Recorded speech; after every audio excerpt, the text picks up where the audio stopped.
Good morning, Scallywag Spoo here with another mindless drivel, and if you've been watching this week, you know we are talking about plot leaks this week. And today isn't so much a plot leak as it is a synopsis leak for Star Wars: The Rise of Skywalker. Now, this leak actually comes courtesy of Cosmic Wonder, another YouTube channel here that I frequent. And apparently he gathered this information from a friend who works at a company that does surveys on major blockbuster movies. In order to prepare for these surveys, they actually get the synopsis for movies early, and this helps them put their surveys together. So take this with a grain of salt because A, it may not be true at all, and B, they may make changes to the film. Of course, it's still quite a ways away, so anything could change between now and then. But nonetheless, here we go! It says that this movie takes place about 1 year after the events of The Last Jedi. The Resistance is, of course, carrying on its never-ending struggle to find some way to topple the First Order. Of course, Kylo Ren is now Supreme Leader of the First Order, and is actually seen by many as a fair leader. Things really start to heat up when the Knights of Ren return. Now, of course, we haven't seen the Knights of Ren during the,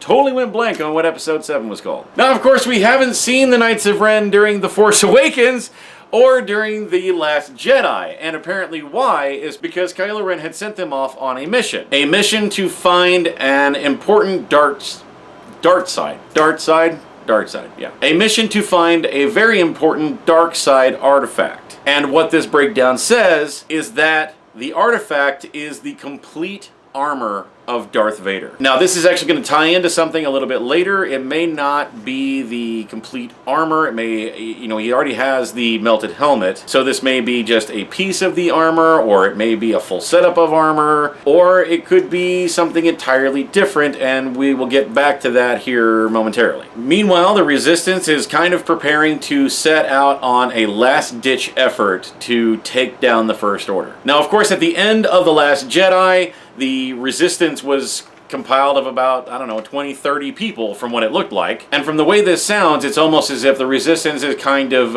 almost done. Like, if whatever this plan happens to be doesn't work, that's it.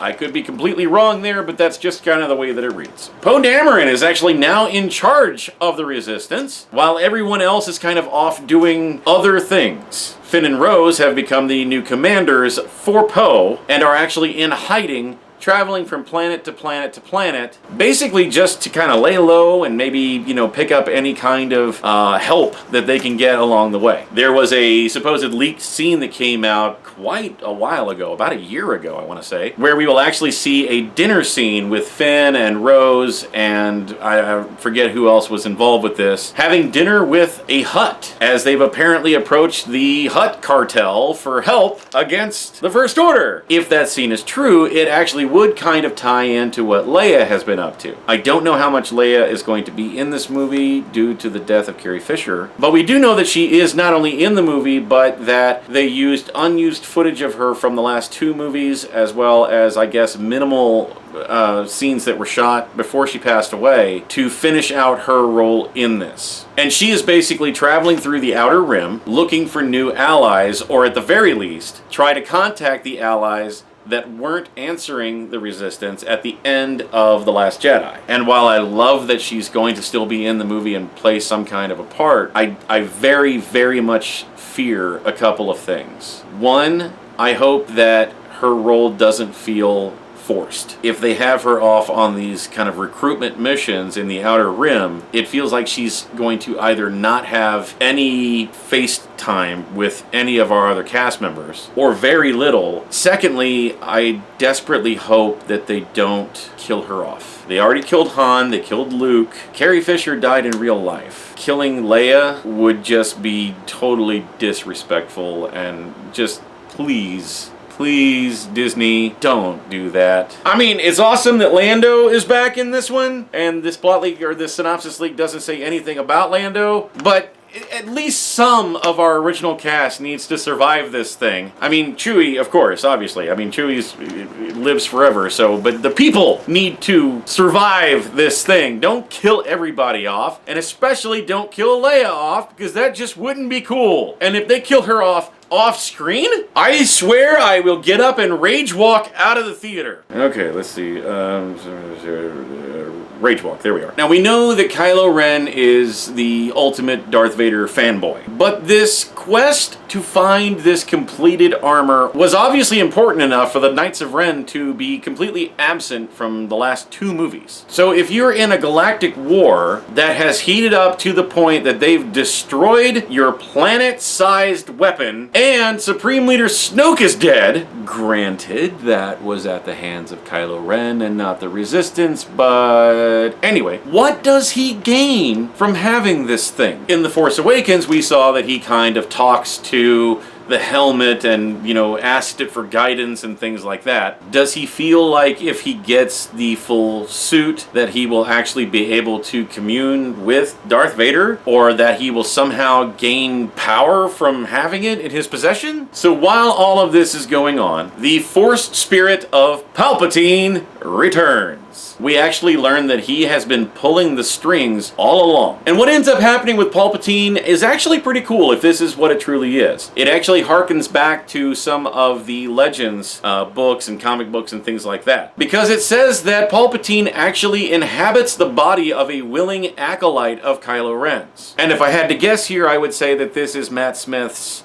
secretive role, whatever. They've all been very tight-lipped about what that's going to be. My guess is this. Now earlier, I kept alluding to a secretive thing that the Knights of Ren may have been looking for other than a complete suit of Darth Vader's. And my reason for doing that actually calls back to the novels Aftermath, Empire's End, in which there were several dark side characters called acolytes that were on an active hunt for Darth Vader's lightsaber. It was believed that his lightsaber could bring certain powers, basically kind of in a way that every lightsaber is unique because it was built by that particular Jedi or Sith, and like a part of their essence or their soul or their power or whatever you want to call it is inside that lightsaber. And that actually would make a lot more sense for someone like Kylo Ren to be hunting for, other than just the rest of a suit. So we've talked a lot about a lot of characters here, but we haven't mentioned our main character at all. So what has Rey been up to? Well, Rey has kind of gone into seclusion to not only translate the Jedi text that she got from Ahch-To, but also to hopefully find out what her true lineage is. Now, of course, in The Last Jedi, Kylo Ren told her that her parents were just drunken gamblers that gave her away to pay, you know,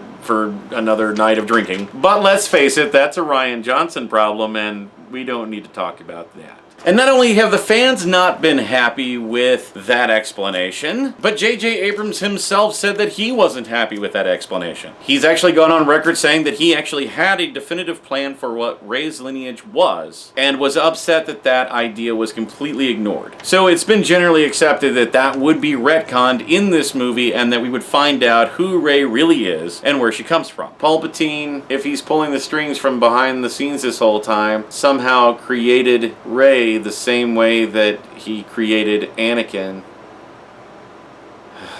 Anyway, Rey finds out that her connection to Kylo Ren is actually growing stronger. And she and Rey now have... She and Rey? That she is Rey. And that she and Kylo Ren now actually have to team up together to go after and fight this new acolyte-bodied Palpatine. Now, so far, we've mentioned how all of our characters are spread out, which has been a very large complaint from fans about the previous couple of films. So you will be happy to know that at some point in time, all of our characters do come together, and we have all of our characters fighting alongside one another on one big quest together. And that quest actually will take them to Yavin, which of course is where the Rebel base was set up during A New Hope, the original Star Wars movie. Now, I'm not sure if it is to fight this new Palpatine acolyte thing or what this quest is for, but this is what takes them to the ruins of the Death Star. Now, this is another one of those things that doesn't make sense to me because, well, the Emperor died on the Death Star 2, which blew up over Endor, not over Yavin. So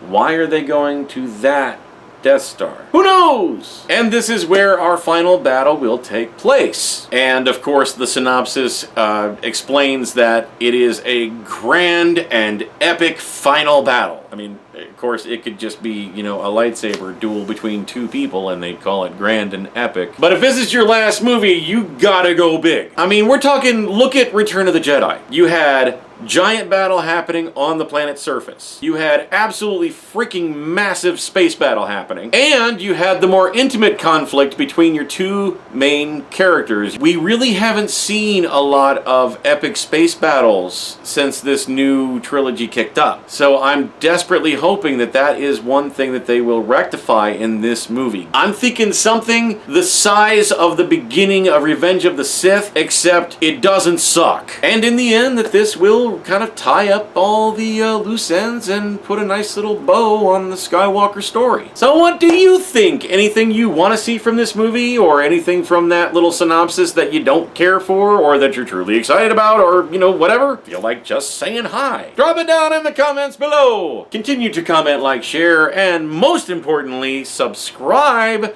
Because, well, not only do we do videos every Monday, Wednesday, and Friday, but we actually have a thing planned here based on subscriptions. Our numbers have been kind of growing here over the last couple of months, and while we are still a small channel, we are looking to the future. So all I'm going to say right now is that once our subscription count passes the 300 mark, something is going to happen. So you definitely want to be on board when that thing does happen. So, go ahead and click that little subscribe button. It's one click. It'd take you 2 seconds, not even that. What do you got to lose from it, huh? And while you're out here on the internet, also check out, I screwed that up, check out. And while you're out here on the internet, why don't you go ahead and pop over to www.geekycool.com. We have partnered up with that website, and they are kind of sponsoring us while we sponsor them. And it's just an extension of Scallywag Productions, where you can, a place where you can go to find more all things nerd. We've got movie reviews, game reviews, you've got articles talking about just everything is nerdy stuff. We do live panels where we do kind of a live feed thing from our panels, and we'll post those as well. I'm also going to be doing some exclusive content for that website, and possibly even starting up a Geeky Cool YouTube channel as well. So definitely keep your eyes and ears open for all of those things, because there are a lot of great things to come. Again, that website is www.geekycool.com. Go and check it out. That is going to wrap it up for this week, guys. Thank you so much for watching. As always, we'll see you back here on Monday. See you soon.